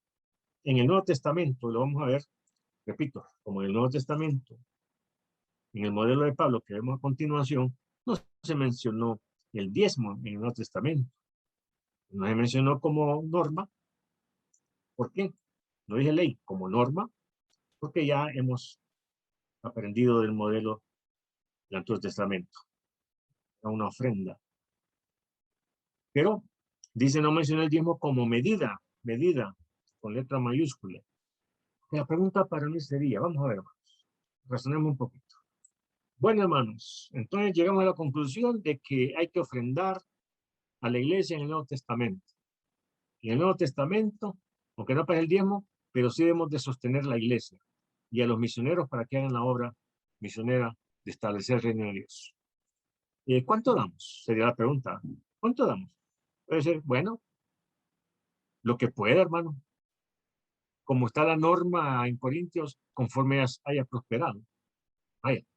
Pero igual, fíjense que en matemática tenemos dos cantidades. Cantidades definidas y cantidades indefinidas. Ejemplo, Si yo le preguntaría a usted, hermano, ¿y este domingo, cómo estuvo la iglesia? ¿Cuánta gente llegó? Usted me diría, bastante, hermanos, bastante. Otro domingo le pregunto, ¿y hoy qué tal la iglesia? Hoy llegaron poquitos, hermanos, poquitos. Pero poquitos, ¿cuánto es? Poquitos es 15, poquitos es 100, poquitos es 200, poquitos es 50. Es una cantidad indefinida. Yo entiendo que es menor a la cantidad mayor, ¿verdad? De muchos. Pero muchos, hermanos, ¿cuánto es mucho? Porque hay gente que se habla, hermanos, si en la iglesia somos bastante. Y yo me quedo con el dato, yo digo, sí, pero bastante es 2,000, 3,000, 5,000 o 50. No, hermanos, hoy llegamos poquitos, pero poquitos, ¿cuánto es? O sea, son cantidades indefinidas. Pero si usted me dice, fíjate que hoy llegamos 15, hermanos, somos 100, pero digamos 15, pues es una cantidad exacta. La otra es inexacta. Ya me comunicó, ¿verdad?, que es mucho y poquito. Usted me dice, fíjate que en la iglesia somos 125, en el libro del pacto estamos 125 inscritos, ¿verdad?, que hemos firmado ahí como miembros de la iglesia. Ah, es una cantidad exacta. Entonces, si en el Nuevo Testamento no tenemos una cantidad exacta, 10%, entonces nos quedamos con que, hermano, ¿cuánto es lo que yo debo de darle al Señor? Bastante, hermano. ¿Cuánto es eso? ¿O cuánto debo dar al Señor? Poquito, hermano, poquito.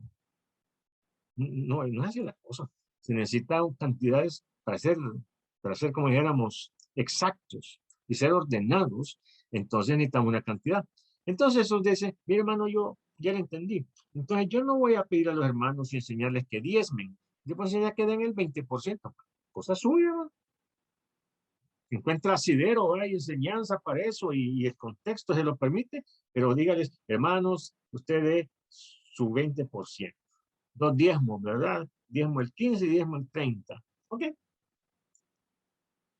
Entonces ahora la pregunta que yo hago es, hermano, ¿y por qué no, ya que sin el Antiguo Testamento Dios decidió que se diera el 10% de lo que yo tengo, ¿por qué no seguir con la misma cantidad en el Nuevo Testamento? ¿Por qué no? Esa es mi pregunta, más que descansando en la Biblia, si ustedes quieren, yo creo que sí descansen en la Biblia, porque ahí tenemos la norma, una cantidad exacta, sería de lógica. Si en el Nuevo Testamento era el 10, ¿por qué no seguir con la norma y con la cantidad del 10 hoy en el Nuevo Testamento? No aparece así porque ya está enseñado en el Antiguo, pero en el Nuevo bien pudiera ser el 10%. Ahora, si usted dice, no, hermano, mi gente es pobrecita y esto y lo otro, yo con el 5% creo que alcanzamos a llenar el presupuesto y hacer misiones. Está bien, hermano, de acuerdo. Aprovechándose que en el Nuevo Testamento no se enfatiza una medida, una cantidad exacta, pues, está bien. Ahí lo dejaría como para ser muy flexible y como para que usted lo razone y lo esté analizando, pero ¿qué estoy diciendo? Si me he explicado. Que para mí lo ideal sería seguir con el modelo del Antiguo Testamento. Dios dio el diezmo. Por algo, Dios escogió el diezmo. Así que Dios se hace cuenta de que con el 10% es suficiente para poder establecer el reino, sostener a la tribu. Entonces yo creería que hoy en día, para poder tener mis pastores, misioneros y mandarlos a hacer misiones, pues entonces el diezmo estaría bien. Bien. Y lo último que tengo ahí es la ofrenda como señal de gratitud. Conclusiones. En el Nuevo Testamento creyó que sería válido recoger el 10% en la iglesia. Y la ofrenda como señal de gratitud. La actitud, hermanos. Como dijo Pablo en Corintios, Dios ama al dador alegre.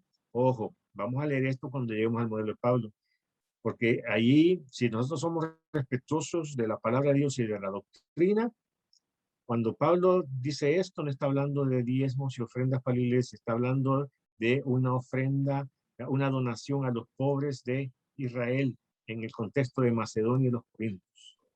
Así que no saquemos, ¿verdad?, de contexto eso. Sin embargo, yo lo tomo como principio. El Señor ama al dador alegre. Así que si vamos a diezmar y ofrendar, pues ya lo hacemos con las actitudes que hemos mencionado anteriormente. Así que eso pudiera decir yo entonces en este momento.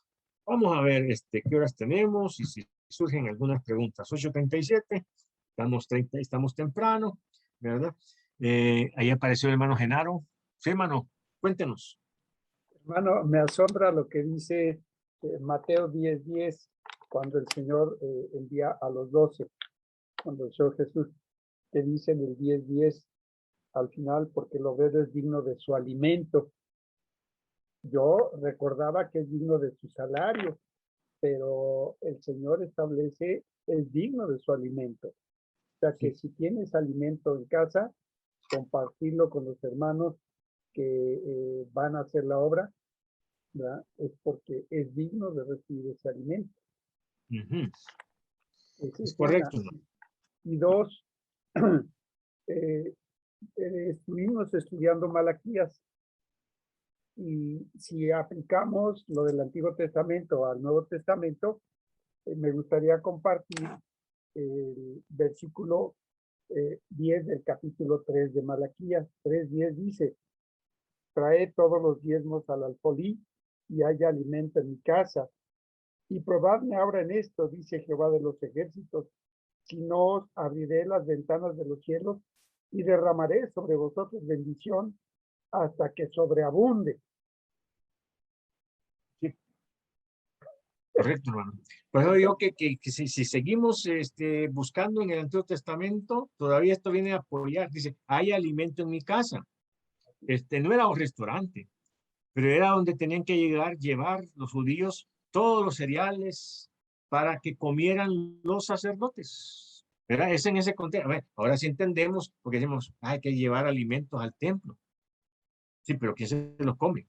Ahora, por números 18 entendemos que era para la responsabilidad. Dios les dio la orden y la responsabilidad de ellos era llevar alimentos para la tribu sacerdotal. ¿No?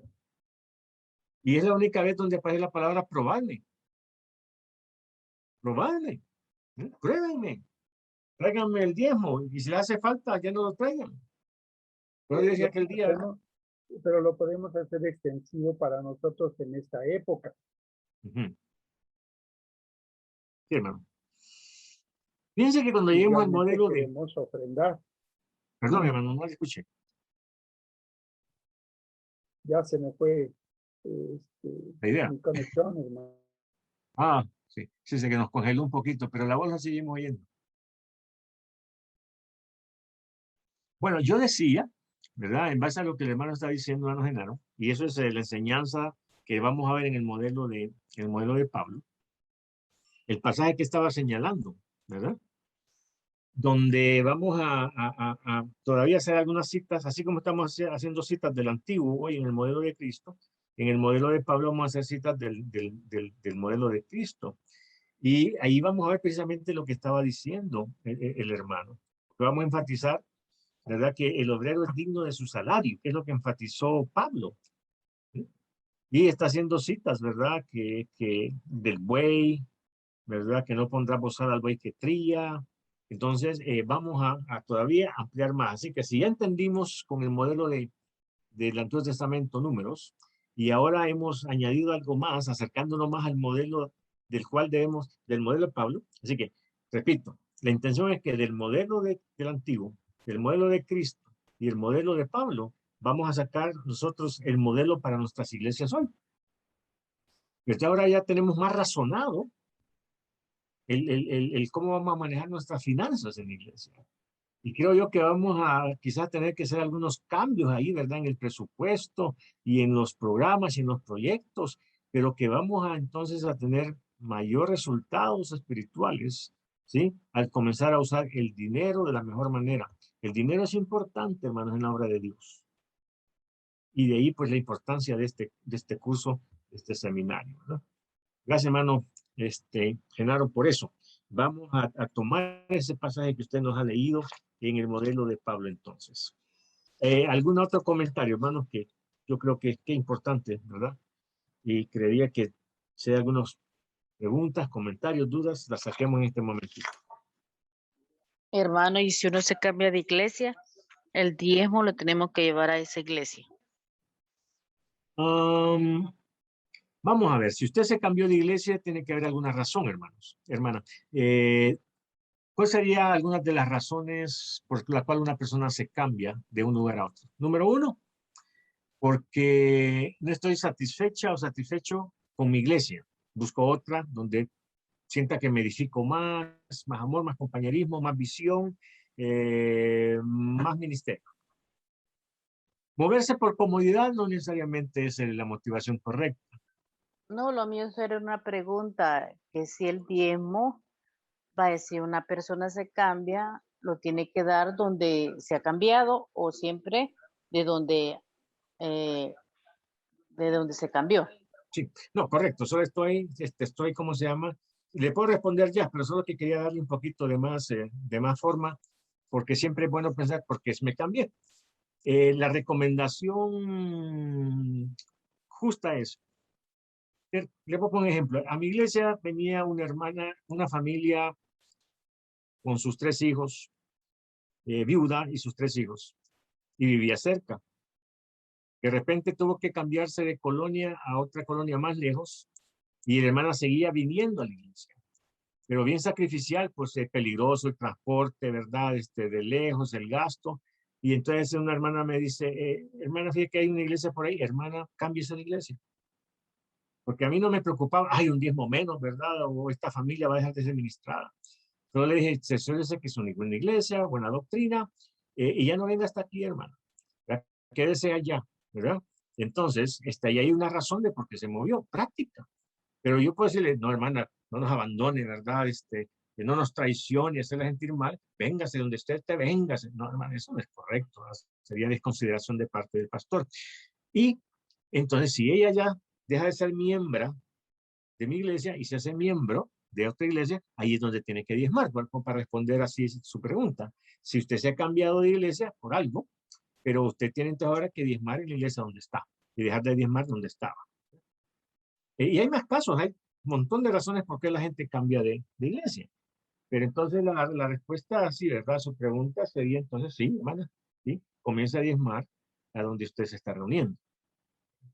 Ahora, si hubiese como una situación así como muy particular, muy especial, usted dice, pero fíjese que la iglesia que acabo de dejar es una iglesia pobre y mi diezmo les ayuda, y ahora me he cambiado a una iglesia pues donde pues, sí, es clase media alta y entonces hay suficiente dinero. Bueno, entonces es cosa de orar y considerarlo y que hablar con el pastor, para que el pastor avale, para que el pastor sepa, ¿verdad? Y el pastor, si está bien orientado, le va a dar entonces una opinión y decirle, hermana, sigue colaborando allá. O decir, no, hermana, usted aquí, aunque aquí hay un montón de dinero, pero usted aquí es miembro, aquí bien, bueno, ya será opinión del pastor en turno. Pero ahí es donde podemos ser flexibles, hermanos. En la Biblia Bueno, gracias, encontramos hermano. flexibilidad. Bueno, espero haberle respondido. Oye, otra pregunta, hermanito. ¿Cómo no? Por favor. Si yo me sacara la lotería, ¿tengo que dar diezmo si me saco el premio? Sí, hermana. Todo lo que ingrese, en concepto ¿verdad? En concepto de cualquier cosa, un negocio, el salario, ¿verdad? Que sé yo, $100 en la calle, ¿verdad? Y claro, siempre vea, si usted vio quién se le cayó, pues tiene que correr a devolvérselo. Pero si ahí lo encuentra y no sabe de dónde salieron, ¿verdad? En un lugar público, pues bien, hermano. Bien, todo lo que Gracias, ingrese, hermano. ¿verdad? En cualquier concepto, ¿verdad? Sí. Hay que diezmar. Bueno, Sí, gracias, sí, hermano. hermanito. Sí. Ofrendar, ¿verdad? Puede ser más, puede ser menos, pero diezmar mínimo, diría yo. Yo creo que el diezmo es el mínimo, ¿verdad? Hermano Sobre eso se Julio, puede dar y amén. Sí, hermano. tengo yo, o sea, yo no es que estoy, eh, no sé, no, o sea, quiero también una orientación también lo mío, pues bueno, en realidad, pues donde yo estoy trabajando es una iglesia que ya hemos trabajado tiempo. Yo más bien creo que ahí no tenemos nosotros diezmos porque son puros niños. Ya. Son niños de 2 años y medio, 3 años, 4, 5, 6, ¿Y esa hasta iglesia o esa 11 aldea años. infantil, hermano? Es iglesia, ¿cómo le digo? No, es un templo que pues, una misión, mejor dicho, ya. Porque nosotros somos prácticamente misioneros, el pastor principal de la iglesia nuestra pues nos envió allá. Y Pero entonces hermano, yo pero perdón que le interrumpa porque quiero entender, ¿verdad? Para la posible respuesta. Pero usted me dice de niños, pero Sí, llegan los sí, papás con los 10 niños, los niños. niños llegan solos, ¿cómo es la cuestión? Nosotros vamos a ver a los niños, los papás los envían nada más, pero no hay prédica, todavía no hay prédica para los padres, porque Ok, recién, es una o misión sea, que comienza. una misión que comenzó hace 4 años, lo que pasa que con la pandemia pues se cerró, Ya, pero ahora recién tenemos un mes, pero ya tenemos bastantes niños. vámonos. Ahora ¿cómo se llama? Mis diezmos, yo no los doy a la iglesia. El pastor nos dijo que nuestros diezmos los diéramos allá en la misión, Ok, porque nosotros necesitamos dinero para los niños. Y yo lo que hago es, saco copias, saco estos, gasto, todo para los niños. y hago una pregunta, hermano, otra pregunta para entender. ¿Esa misión es suya o de la iglesia? De la iglesia, o sea, es un hermano también que hizo la iglesia, Ok, la- me voy a adelantar a darle una respuesta, hermano, con la información que ya tenemos. ya, Y usted me cabalea la información si estoy mal.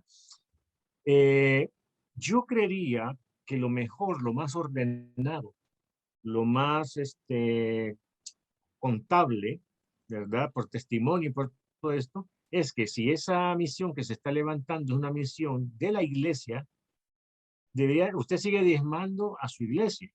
Y la iglesia, dentro de su presupuesto, debe de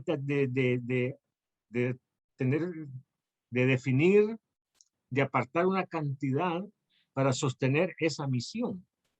Porque si no se vuelve así un poquito desordenado, ¿verdad? Porque yo no sé si solo usted con su diezmo va a sostener esa iglesia, ese ministerio que va a chupar dinero en su momento dado. Más niños, más fresco, más pan, más lo que sea, más material de escuela dominical, y ya no va a alcanzar. Usted va a tener que andar buscando otra persona en su iglesia que le dé dinero, que le ayude. Me parece muy informal. Yo lo que creo que si esa es una misión de la iglesia, es la iglesia la que debe de apartar una cuenta, una cantidad para estar levantando esa nueva obra. Y usted siga diezmando, ¿verdad? A la iglesia. Eso sería mi opinión, hermano. Pero si hay algún otro elemento ahí, pues sí, nos pero comparte. el problema es que no lo han hecho, Ah, nunca lo hicieron y lo que anteriormente pues lo que una vez quisieron dar fueron $20 y ahí lo que se gasta es más de $20. claro, es una Si ofrenda única. solamente, si solamente en esas mascarillas yo gasté $30 para hacer mascarillas para los niños. Aparte de eso, yo saco copias de lo que es la hojita que les hacemos Para que la trabajen. para que trabajen ellos con pinturas, que ellos los pinten, hojas que así de Dios, pero yo saco en Mire, 500, hermano, 600. porque mire, hermano, yo lo que creería es que hablar con el pastor, porque entonces en ese caso ya no es la misión de la iglesia, es la misión suya. Porque a Ujú. usted le está costando, usted la está sosteniendo. El pastor lo único que ha hecho es, por alguna razón que no entiendo, ¿verdad? Decir, sí, hermano, está bien, ¿verdad? Vaya. Y es nuestra misión, Sí, no, no es la misión de la iglesia. así nos enviaron y somos 8 los que estamos ahí. Y lo que sí nos dijo el pastor puede que nosotros diezmáramos acá, pero los hermanos están diezmando, pero yo no veo dinero ahí. Cuando yo quiero sacar, qué sé yo, algunas copias, algunas cosas, lo hago yo solo y yo llevo Es que, los recibos, es sí. que, es que a eso da lugar cuando se hace de esa manera, ¿verdad? Entonces, yo creería de que es la iglesia, el Claro, pastor, yo sé, es pero decir, que debe de la tener dentro iglesia de su no gasta. presupuesto una cantidad, porque ahorita es, vaya, entonces los 8 que están yendo, igual que usted, pues de sus diezmos, compren esto. Pero ahí es donde uno comienza a ver que no diezman, que no ofrendan, y comienza a haber problemas, ¿verdad? De que solo usted, o a veces alcanza, a veces no alcanza, y eso va a afectar la dinámica de los niños, ¿verdad? De la enseñanza.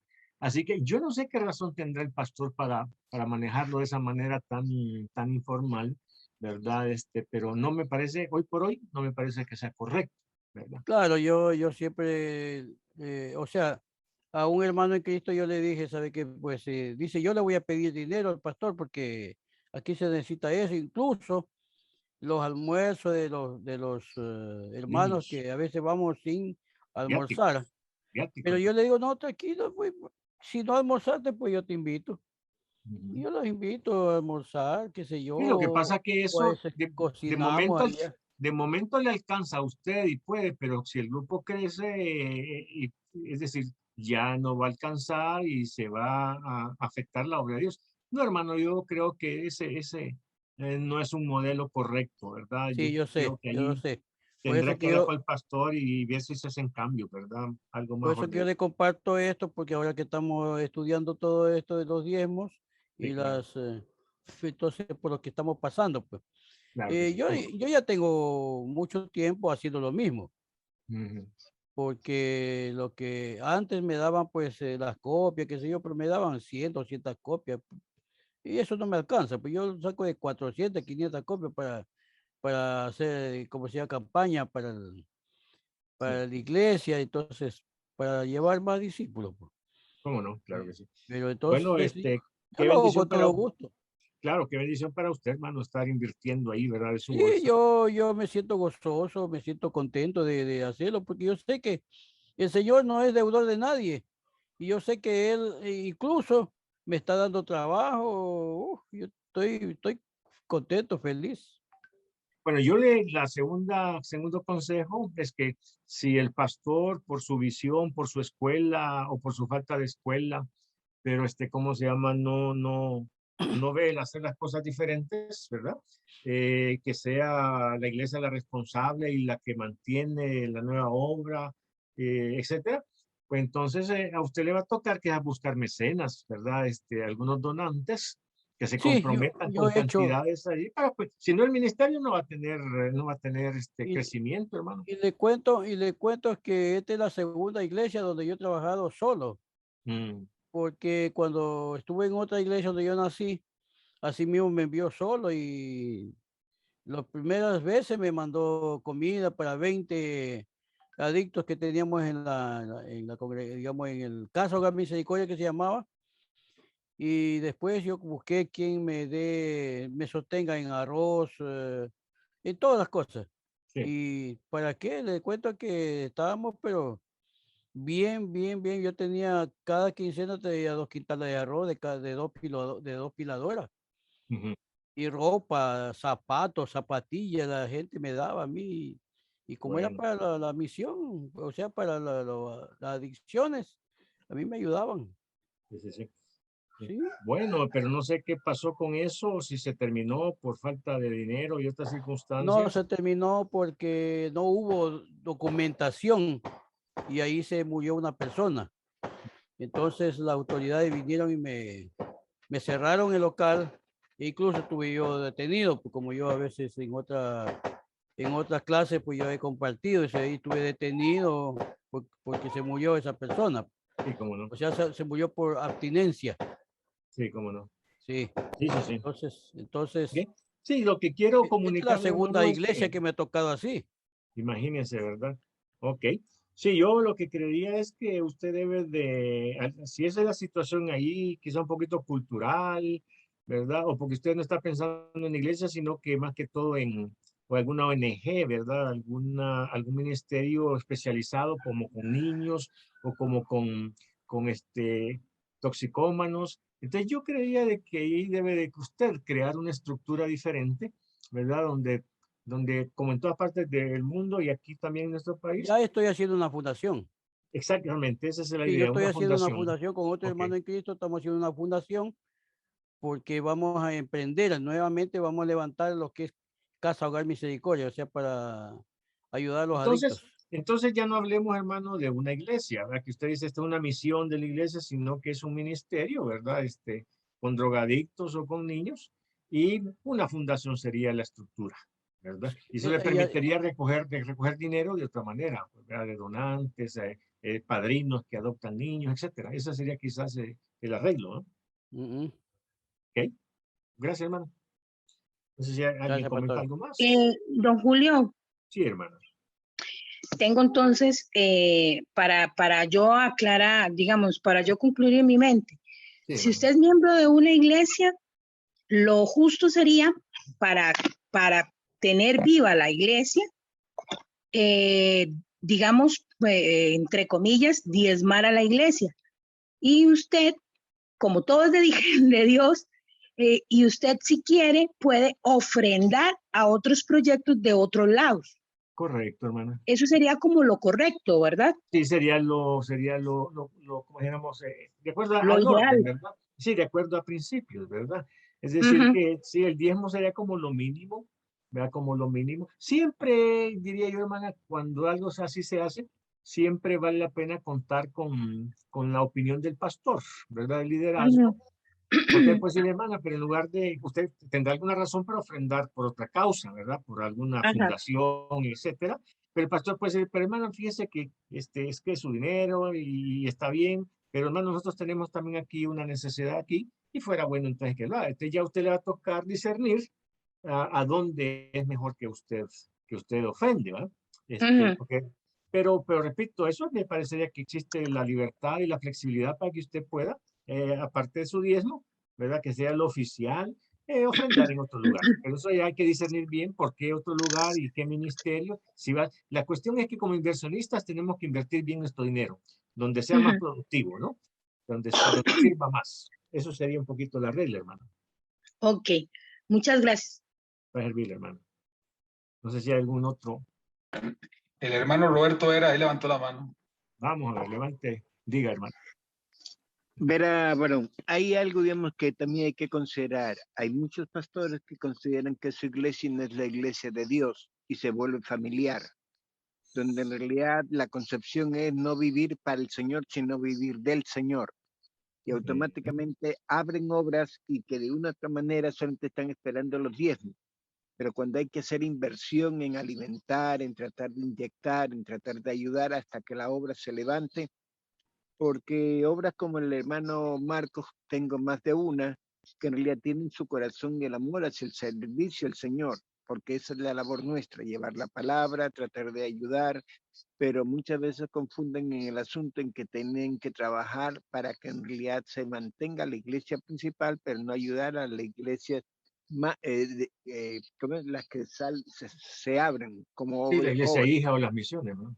Correcto. Entonces, ¿qué sucede? Que muchas veces, como están acostumbrados solo a recibir, no a dar, y cuando empiezan a tener oportunidad, le empiezan a sacar, digamos, de los obreros de las obras donde ellos están, porque lo único que buscan es su intereses personales. Entonces, en ese aspecto, considero yo que aparte del asunto que como el caso del hermano Marcos, se trabaja con niños y usted sabe que los niños hay que primero conocerlos y hay que saber que muchas condiciones de ellos no están para diezmar, que son los padres los que dan y hay veces de esos padres como no han crecido, no han conocido, no han caminado, entonces es un poco difícil ese asunto.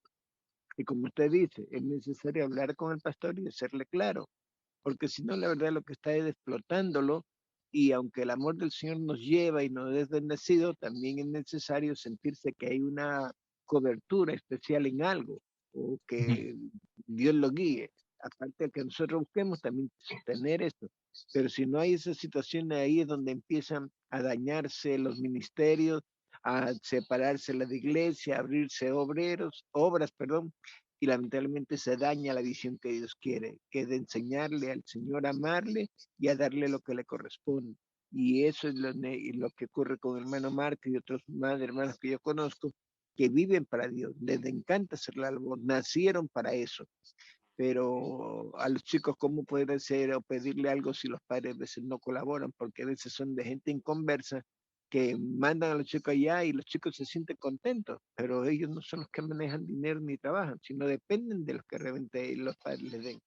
Entonces, Sí, porque eso es lo que por lo general, hermano Roberto, cuando se inicia una obra es en una zona con limitaciones económicas, ¿verdad? Y entonces los padres mandan al niño que bueno, ¿verdad? Que están enseñándole y contento, pero no tienen dinero como para aportar. Mire, estoy contento con esto y le quiero dar 5 pesos, ¿verdad? O 10 pesos, colaborar. Esa es una, pero posiblemente se comienza con niños. Depende de la intención, hermano, del obrero, porque si la intención del obrero es comenzar una iglesia, a través de los niños, alcanzando a los niños, y después a través de los niños alcanzar a las madres a los padres, pero mi idea es una iglesia, ¿verdad? Pero si mi idea no es una iglesia, reunión domingos y miércoles, escuela dominical, sino que es una fundación, pues entonces eso va eso va a hacer que yo mueva el dinero de una o de otra manera, ¿verdad?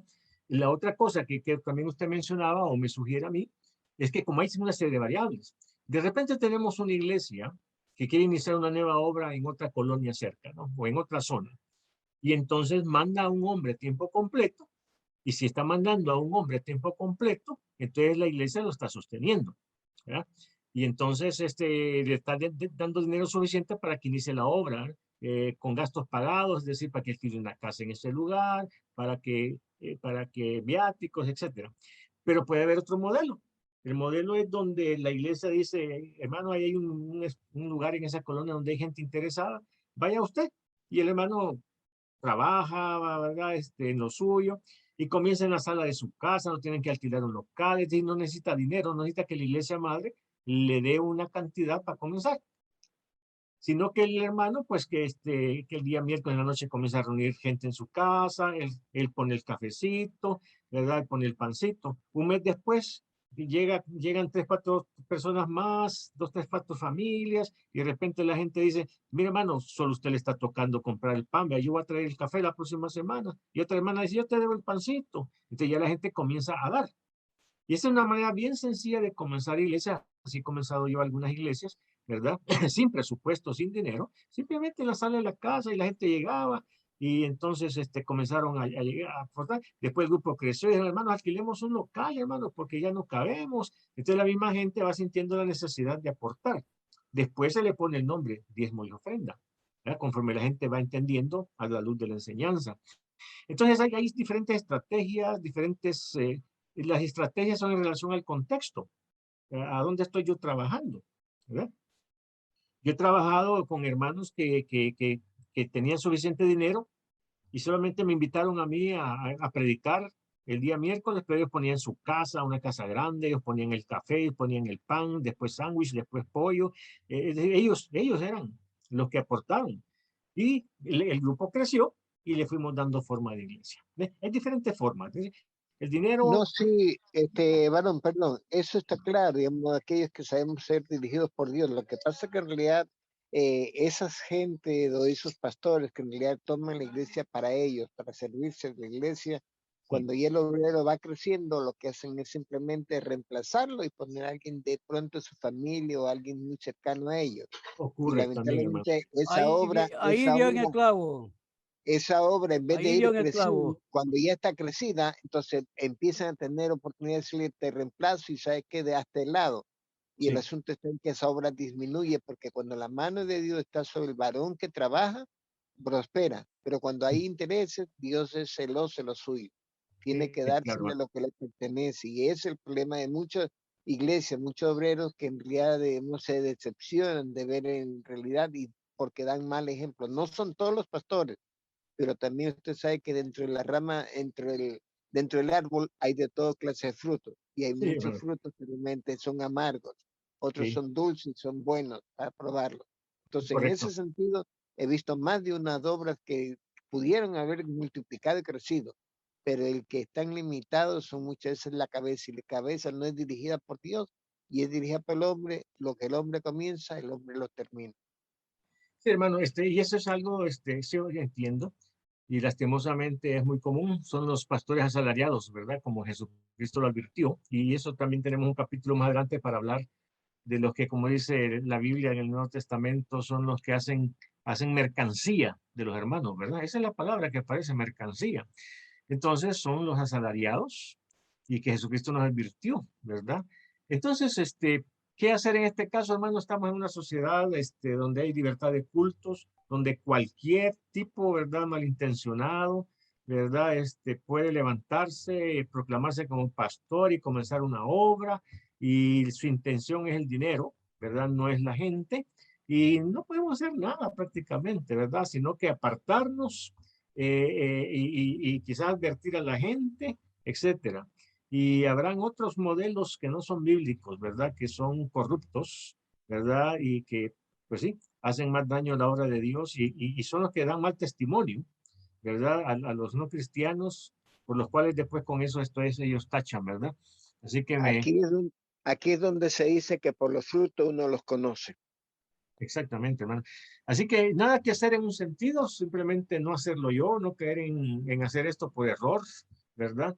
Pero sí estas personas, luego están, algo de lo que usted decía también, son de aquellos hermanos que casi que hacen su propia iglesia y ellos son los dueños de la iglesia porque ellos aportaron, ¿verdad? Y entonces ellos quieren quitar y poner pastores, ¿verdad? Que también de eso hay modelo en el Nuevo Testamento, allá en el Evangelio, en una de las cartas de Juan, Diótrefes, ¿verdad? Diótrefes, que se creía el dueño de la iglesia y él decidía. Pero entonces, repito, simplemente no participo de este tipo de actividades, ¿verdad? Advierto a la gente alrededor, pero nada que hacer, Dios va a juzgarles y condenarles, ¿verdad? Así es que, pero gracias hermanos por eso, y yo creo que al poner estos principios claros, van a comenzar a salir entonces situaciones como las que ustedes plantean, que tendremos que definir, ¿verdad? Porque tienen que ver el dinero y el manejo del dinero en estas obras, ¿verdad? Y sus variables. Gracias, hermanos. Hermanos, tenemos que terminar, ¿verdad? Que nos hemos pasado unos minutitos, pero bien aprovechados. No sé si hay, entonces, dejamos el modelo de Pablo para el próximo miércoles y ahí vamos a todavía ahondar más en detalles, ¿verdad? Porque esa es la intención. No sé si hay foto y vamos a orar. Sí, correcto. Oremos primero y después sacamos la foto. Vaya, pues.